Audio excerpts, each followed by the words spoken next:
Thank you, Youssef, the voice of reason and intelligence, rationality and humanity. Let's give him a big round of applause. Thank you. Thank you so much. Okay, my name is Lawrence Maushard, and it was my great honor to help with the organization here. I just want to say a few words. That is, Peoria to Palestine is not so far away. I mean, we're talking about things that are on the other side of the earth, right? But the connections here are so deep, and that, you know, it's obvious because of the great humanity that's here now. It's just so apparent that, you know, that we're here from the human rights community and we're saying stop the genocide. And speaking of such, a few days ago, there was a broadcast on News 25, okay? And they had Susan Katz, which is the head of the Jewish Federation of Peoria. And what she said was quite troubling on a few different aspects. And one, she said that apartheid Israel is now just having a war on Hamas, not the Palestinian people. And we know this is obviously a lie. It is a falsehood. This is not just a war on Hamas. It's obviously in tune with genocide. The 2.3 million people in Gaza, half of them have been made homeless. They're jamming them up all over, and they're using it. They're using civilians like a shooting range. And it's not just Hamas. We all know about October 7th. It wasn't just Hamas that was part of the uprising on that day. There was many other representatives of the Palestinian people. So they're just using the word Hamas as, you know, as the boogeyman, as something to focus on for people who don't know what's going on. And we will not accept that. And she said, Susan Katz here in Peoria said, we see people supporting Hamas. I'm sorry, but we don't see that. She's just trying to paint all of the people supporting Palestine in a broad brush that will vilify them, and we reject this. We reject this wholeheartedly. And she also said that now is not the time to fix the rising tensions between both sides, those who would support apartheid Israel and those who would support Palestine. Well, she's also not being honest here. 5 years ago, it was the honor of my life to bring in Cindy and Craig Corey, who are the parents of Rachel Corey, an American student who was murdered by the Israeli military in 2003. And they ran her over with a Caterpillar D9R bulldozer. They saw her right plain as day, broad daylight, with two people in the bulldozer, weaponized bulldozer, and she was there with a red vest, just trying her best to protect in a non-violent way a home, a Palestinian home in Rafah, and they ran her over, and she died shortly thereafter at a Palestinian hospital.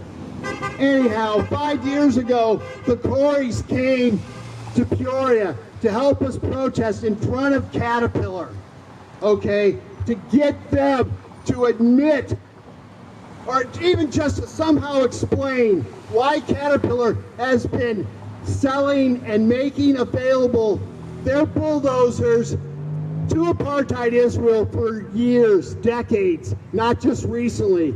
And of course, we all know they use the Caterpillar bulldozers, weaponized Caterpillar bulldozers, to demolish innocent Palestinian homes and businesses and agricultural land and businesses in the city. And not only that, but they're using, if you look at the videos now, you can plainly see bulldozers that are being run through Nablus and Jenin and many other places. And we just saw some of the horrible video from yesterday in the last 24 hours where they're running over innocent civilians. But they've used their bulldozers and their other heavy equipment to destroy the infrastructure of Gaza and the West Bank. And we will not let Caterpillar take a pass on what they've done to the innocent people of Palestine. BDS, Boycott, Divest, and Sanction on Caterpillar for making their weapons available, their bulldozers available to Palestine for they know exactly what they're being used for. And not only that, I've talked to people who knew about the top echelon at Caterpillar some years ago, and I said, are these guys Zionists? I mean, what is the deal with Caterpillar and their bulldozers? And he said, no, it's not that. It's just money. It's just shame. Terrible shame on Caterpillar. And this is Caterpillar. Shame, Caterpillar. Shame, Caterpillar. This is, Caterpillar. I don't care where they have their headquarters. Peoria is the home of Caterpillar. Many people here work for Caterpillar. All of my family, my friends were all involved in it, okay? But we have to demand that Caterpillar change their policy. We don't want to see Caterpillar destroyed. We want to see them change their policy to join the company of human rights all over the world and to stop with their lies about being concerned about human rights. They're the exact opposite, and they're not doing it for any ideology, they're doing it for money. Let's all be aware of that.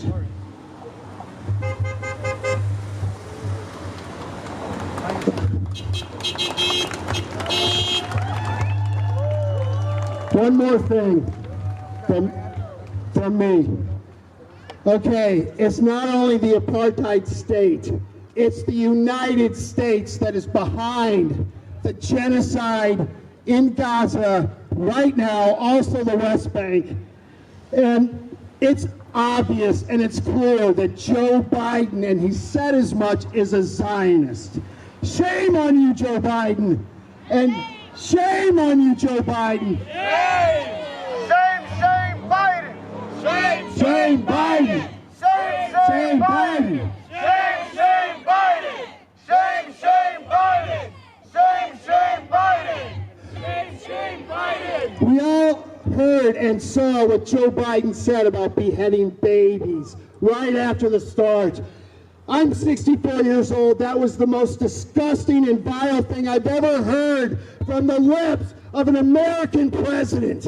Going back to Vietnam and before, there's never been an American president who has been dealing in those kind of falsehoods and propaganda and hate. And we reject it wholeheartedly. As American residents and citizens and people of the world, we reject Joe Biden's government. And I'm sorry, but I will never vote for Joe Biden. They're not going to scare us with the Trump crap. Joe Biden has done worse than any president in modern history, except for a few others like George Bush. He's right in their league, and look what he's done to the innocent people of Palestine. No matter what he says now, he can stop the Israeli aggression in 2 seconds by pulling the money. You know, he can stop all this, and we demand that he do so. Joe Biden, stop the war crimes. We hold you responsible. You know, we have those psychotic settler government people in the apartheid Israeli government. We expect blood, murder, and war crimes from them, but we don't expect it from the American president and the administration who many of us voted for. That will never happen again. And I just want to say that I saw one more thing I want to say, that I saw recently, and they said it was in Australia, it was Melbourne and Sydney, and they had hundreds of thousands, maybe millions, and the cry went up, Israel, USA, how many kids did you kill today? By Israel, USA, how many kids did you kill today? And I thought to myself, this is just like Vietnam, only it's worse, because we were supposed to learn something, but no, we didn't. Iraq, we didn't learn anything. Afghanistan, we didn't learn anything, and other places too numerous to mention. There's a lot of people on this side. We need people to cross the road a little bit so we can have all corners filled. Please, from this side on Campus Town, walk across, right across this street or other one so we can fill all four corners. Get as much presence as possible. Thank you very much, Yusuf. Let's try to make this even out. And now we have a few more speakers.